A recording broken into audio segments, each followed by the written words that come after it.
Yesterday I made a few posts about, it's hard to speak the word of God into anywhere today because people love sin and they might not like you no more. And my bishop was like, you wasn't called to do nothing but say what he said. You wasn't called to be liked. It's basically the common sense that we all have. We in that time. It's really real though. When you separate yourself from the way you used to walk, first thing that you're gonna experience is people gonna act like you weird and you strange or something wrong with you or you acting odd or awkward, you ain't the same and all that kind of thing. And then that's discouraging, right? Because this is the people you care about the most, you know what I'm saying? So it'd be difficult for some people to go through that transition because you'd be overjoyed when you discover like, look, I see some light over here finally, you know what I'm saying? But you gotta realize a few things about the rudimentary elements of the world. The world receives its own. And if you no longer from it, of it, walk like it, in it, be of it, step into the dark with it, the world won't treat you the same no more.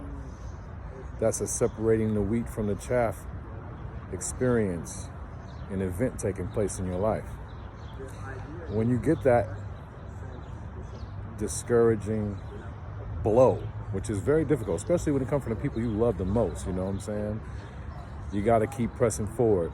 In my post, you'll see some things about Ezekiel, chapter 3, 7 through 9. And that's where a lot of people have been asking me, not a lot, but a lot of the people that care to know about me, what is Covenant Watchman? I don't even understand what that means. It's because God called me to be just that. You know, a watchman in any military situation sounds a trump like a recon man. He peeps out what's going on, where's the danger, and he blows the horn or he sends the coordinates back to where the enemy is. That's a watchman. Now, the watchman for the house of Israel, and you who are saved are now grafted into the body of Israel. So we all talking about the body of Yeshua, the body of Christ. So I'm a covenant watchman because we are married to the Lord by the covenant he made through the propitiation of Yeshua. And propitiation means the mediator. He's like an attorney between you and God so that, in the midst of your sin and the way you walk, you have a mediator. And that's how you have access to God without having to think like, yo, do I gotta be good for 20 days? And did I not cuss for 10 weeks? Or, yo, I had sex last weekend when I was drunk at the party. Will that stop me from talking with God? God is like this. He already knew how you was when you was crafted in the womb. He knew what you was gonna do from 5 years old to 55 to 105 years old. The awesome thing about our Creator who has created a covenant with us is that you already walking shady with him. Everything you do is not ordained by God most of the time. And then for you who are trying to walk right, but without acknowledging his son, works without faith is dead. And faith without works is dead. They must go hand in hand. So Covenant Watchmen point out what's going on. So Ezekiel, back to Ezekiel 3:9, God said, go speak to them. But they won't listen to you because they won't listen to me. And don't be worried about their stares, their looks, how they act, because they're an obstinate, impudent, hard-hearted house, right? But I'm gonna make you just as hard, your forehead like flint. And I'm gonna make you just as unyielding as they are. Now, everybody that really know me, they usually say I'm on one. At any level of the game, whether I'm in the streets without God or if I'm talking about God all the time. I heard something really encouraging yesterday about this very characteristic, that it's always been in me. It's always been an underlying pull, call, talk, essence from when I was with Rastas and Muslims and when I was with the 5%ers and trying to build on science and all this kind of stuff. I always was looking. I always heard an inner call that something was supposed to be spoken for me that wasn't just rapping and hip hop and all that. So the blessing is, what did I learn? Well, if I had followed my call from the very beginning, I wouldn't have probably ended up in prison. I wouldn't have ended up hurting the people I hurt in shootouts, drugged out, doped out, selling dope, on the block, sexual orgies, mistreatments, abuses, being abused.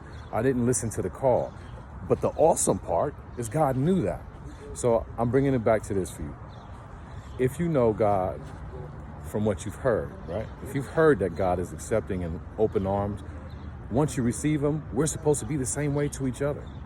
God know you trifling, right? Many of you. Some of you is just a little bit dirty.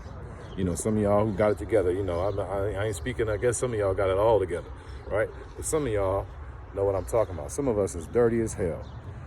He already knew that was going to happen. He already knew it was going to be that way, and he already knew you would want to talk to him and get delivered from it. So he's right there. God never leaves, no matter how corrupt you are. So that starts to happen in us who love one another. Once we receive the full conversion, we start realizing that, hey man, my people fail all the time. As a matter of fact, I failed last week, literally last week, or week before last, in front of everybody, right? It's because God will allow things to happen in your life to pull him and you together. And a lot of times it's he'll smash you down to the very, very bottom. Some of us get arrested, but it's really a rescue.